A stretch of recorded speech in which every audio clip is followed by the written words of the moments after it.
Au cœur d'un village africain bordé de baobabs centenaires, le soleil se levait doucement, caressant les toits de chaume. Les habitants sortaient de leurs huttes, souriant et étirant leurs bras vers la lumière. Les enfants couraient autour des anciens, riant aux éclats, tandis que les oiseaux accompagnaient leurs jeux de chants mélodieux. Mais derrière ces rires se cachait une inquiétude. Le vieux maître batteur, gardien des chants sacrés, n'avait pas frappé le tambour depuis plusieurs lunes. Le village semblait attendre quelque chose, un souffle, un miracle. Kofi, un garçon aux yeux pétillants de curiosité, rêvait souvent d'un son mystérieux qui l'appelait dans la nuit. Dans ses rêves, il voyait des esprits danser autour du feu, frappant des tambours qui faisaient vibrer le sol. La voix de sa mère résonnait dans ses souvenirs. « Un jour, mon fils, tu entendras ce chant et tu comprendras que le courage est en toi. » Ce matin-là, Kofi se leva avec la détermination de suivre l'appel, même si personne dans le village n'osait toucher le tambour sacré. Une nuit, alors que la lune brillait pleine et que les étoiles semblaient s'être approchées du village, Kofi prit son courage à deux mains et frappa doucement le tambour sacré. Le son résonna dans tout le village profond, vibrant, comme un battement de cœur oublié. Les habitants sortirent de leurs huttes, surpris, émerveillés et un peu effrayés. Les flammes du feu dansaient, illuminant les visages des anciens, qui comprirent que quelque chose de magique venait de se produire. Alors, le vent se leva soudainement, et les flammes du feu tournoyèrent dans tous les sens. Les silhouettes lumineuses des ancêtres apparurent autour du cercle, dansant avec les tambours.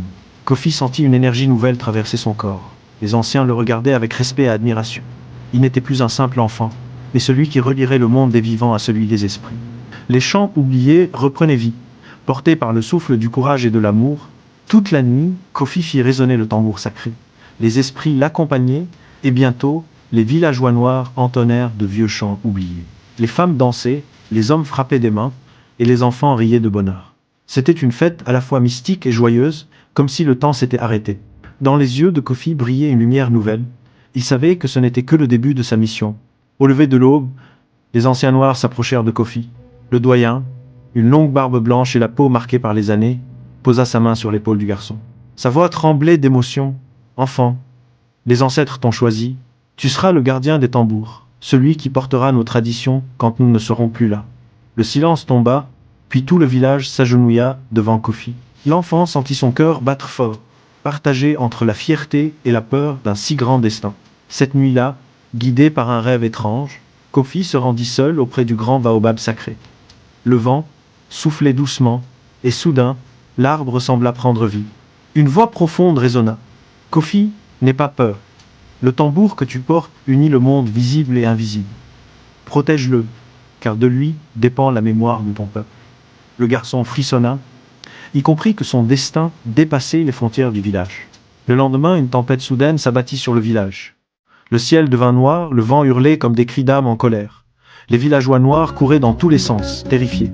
Kofi, tremblant mais décidé, prit son tambour et se plaça au centre de la place. À chaque battement, le tonnerre semblait s'apaiser.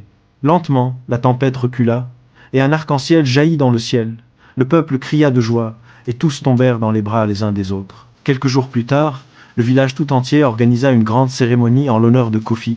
Les anciens noirs déposèrent un collier de perles autour de son cou, symbole des gardiens de la mémoire. Les femmes dansaient, les enfants chantaient son nom, et les hommes frappaient les tambours pour accompagner sa marche. Kofi, encore enfant mais déjà porteur d'un immense héritage, leva son instrument au ciel. Dans ses yeux brillait la certitude. Il n'était plus seulement un garçon, il était le fils des ancêtres. Des années plus tard, on disait encore que les nuits où Kofi jouait, les étoiles brillaient plus fort. Les enfants du village couraient l'écouter et les anciens noirs pleuraient en silence, reconnaissant que la voix des ancêtres vivait toujours à travers lui. Le tambour n'était pas seulement un instrument, c'était le cœur battant d'un peuple, un lien indestructible entre le passé et l'avenir. Et dans chaque battement résonnait une leçon éternelle.